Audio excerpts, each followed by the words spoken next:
हमारे व्यस्त जीवन में ईश्वर की आवाज़, उसी जीवन में आनंद है जिस जीवन में संघर्ष है और चुनौतियां हैं।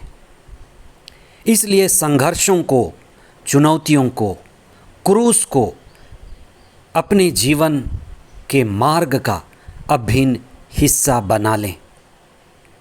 हमारा जीवन कमांडो के जीवन की तरह है, एक सैनिक के जीवन की तरह है। जो हम चुनते हैं वही हम बनते हैं।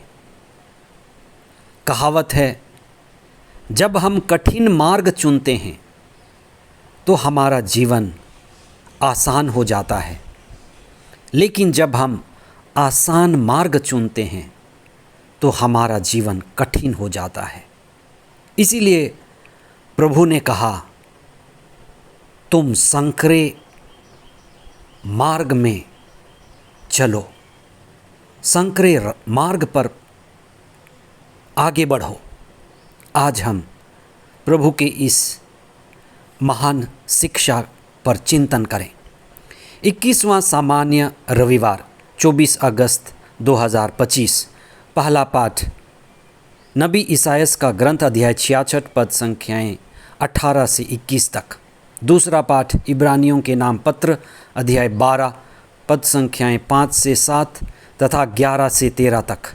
और संत लूकस का सुसमाचार अध्याय 13 पद संख्याएँ 22 से 30 तक। सीखने और सिखाने का एक प्राचीनतम विचारधारा है, मार्ग है, जो बड़ा व्यवहारिक है। वह है रिवॉर्ड और पनिशमेंट।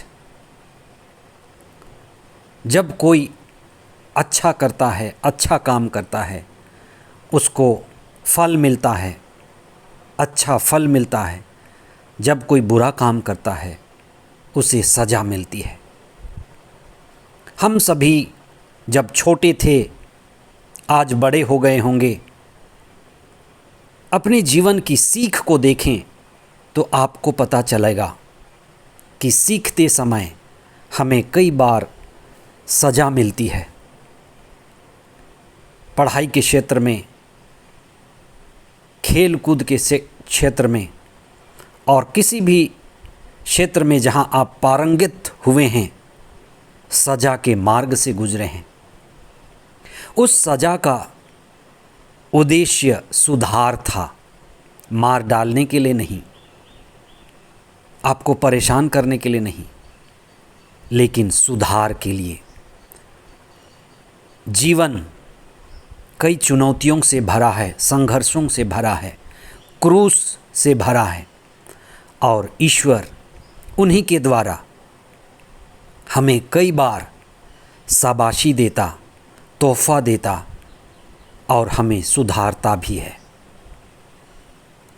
जीवन में सबसे महत्वपूर्ण सवाल है कि हम मुक्ति कैसे पाएं, कैसे हम मुक्ति की ऊंचाई प्राप्त करें।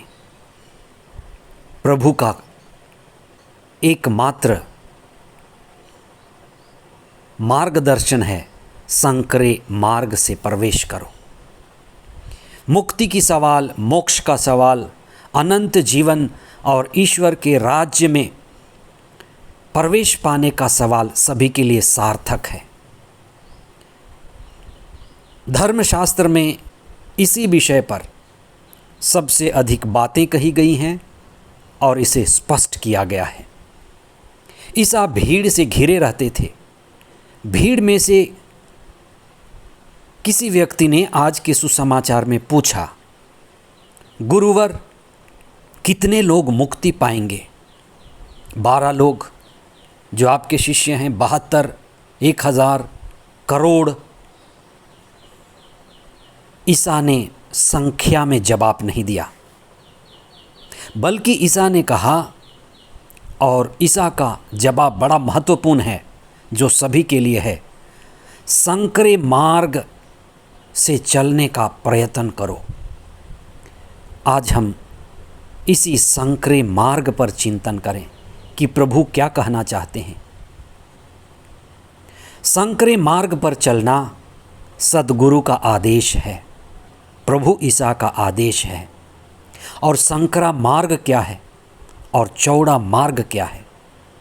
अगर आप संत मत्ती के सुसमाचार अध्याय 7 पद संख्या 13 और 14 पढ़ेंगे तो प्रभु ने चौड़े मार्ग की बात कही है, जहाँ एक भीड़ चलती है, भारी भीड़ चलती है, उसमें अधिक से अधिक लोग जाना चाहते हैं। और प्रभु कहते हैं कि वह मार्ग विनाश का मार्ग है। तो ये शरीर सुख का मार्ग, मन की वासना और तृष्णा का मार्ग, सांसारिक सुख के मार्ग पर बहुत सारे लोग जाते हैं और ये मार्ग विनाश का मार्ग है। हम इससे बचें। दूसरा मार्ग जो संकरा मार्ग है वह आत्मा का मार्ग है, प्रभु की शिक्षा का मार्ग है। संत मत्ती ने अपने सुसमाचार अध्याय 7 पद संख्या 24 से 26 के बीच में हमें संकेत दिया है कि जो संकरे मार्ग पर चलते हैं वे चट्टान पर अपना घर बनाते हैं। चट्टान खोदना, चट्टान पर नींव रखना, चट्टान पर घर बनाना आत्मा और आध्यात्मिकता का घर बनाना है, जो कठिन है, पर विपत्ति के समय, संकट के समय वही घर टिकता है। दूसरा घर वह है जो बालू पर बनाया जाता है, जिस पर नींव खोदना आसान है, जिसके मूल्य सांसारिक हैं। घर बड़ी आसानी से बन जाता है, लेकिन जब विपत्ति आती है, संकट आती है, अंतिम दिनों में मौत का डर आता है तो सब ढह जाता है। इसलिए संकरा मार्ग हमारा आदर्श मार्ग है। क्रूस का मार्ग, संघर्ष और चुनौतियों का मार्ग असली मार्ग है। हम उस पर चिंतन करें, उस पर चलने का सतत प्रयत्न करें। और संकरा मार्ग प्रशिक्षण का मार्ग है, संघर्ष का मार्ग है। मसीही जीवन क्रूस और चुनौतियों का संघर्ष भरा जीवन है। इसलिए पिछले दिनों में या आज जब हम पर संघर्ष आता है, चुनौतियां आती हैं, आप हतोत्साहित ना हों। आप ईसा की शिक्षा पर चिंतन करें, धैर्य बनाए रखें, संघर्ष के लिए, चुनौतियों के लिए तैयार रहें, क्योंकि इसी में हम जीवन की पूर्णता पाते हैं। विभिन्न माध्यमों के द्वारा आप कई संदेश पाएंगे जो आपको डरा देगा। हो सकता है आप चिंतित हो जाएं, पर प्रभु की शिक्षा के प्रति दृढ़ बने रहें। जीवन के किसी भी क्षेत्र में अगर हम एक ऊंचाई पाना चाहते हैं, उत्कृष्टता पाना चाहते हैं, तो एक ही मार्ग है, संघर्ष का मार्ग, आत्म प्रशिक्षण का मार्ग, आत्मज्ञान का मार्ग, आत्म त्याग का मार्ग, ईसा का मार्ग जो आत्म बलिदान का मार्ग है, आत्म मुक्ति का मार्ग है। इसलिए जीवन में आने वाले चुनौतियों और संघर्षों के लिए हम तत्पर बने रहें।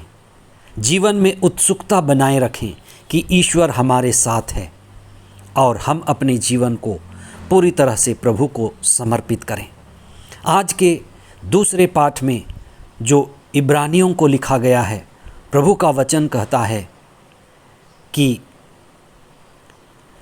हमें उस पिता के प्रशिक्षण की तरह हमें तैयार रहना है, जिसमें पिता अपने पुत्र को डांटता है, फटकारता है और सुधारता है। मार डालने के लिए नहीं, लेकिन उसको प्रशिक्षित करने के लिए, उसके जीवन को संवारने के लिए। और प्रभु के ये वचन हमें प्रेरित करते हैं। ईश्वर की खोज के मार्ग में, मसीही जीवन के मार्ग में कष्ट आएंगे, चुनौतियां आएंगी, पर हम लगातार प्रशिक्षित होते रहें। ये हमारा जीवन प्रशिक्षित होने का जीवन है, इसलिए हम सीखने और सिखाने के लिए तैयार रहें।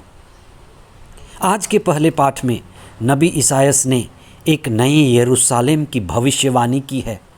वह दिव्य दृश्य देखता है कि ईश्वर सारे मानव जाति के लिए काम कर रहा है।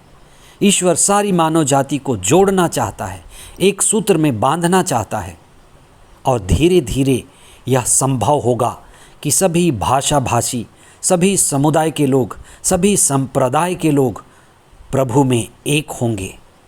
ईश्वर का राज्य आएगा, न्याय का, समता का, बराबरी का। धीरे धीरे हम उस ओर बढ़ रहे हैं, इसलिए सतत प्रयत्न करें, सतत प्रार्थना भी करें। अपने हृदय में, अपने परिवार में, अपने समुदाय में ईश्वर के राज्य के आने के लिए प्रार्थना करें, जैसे प्रभु यीशु ने हमें सिखाया है। हे पिता, तेरा राज्य आवे इस पृथ्वी पर, और हम आज़ादी का अनुभव करें, आशावादी बने रहें। प्रभु आपको, आपके परिवार को, आपके जीवन को आशीर्वाद दें। आमीन।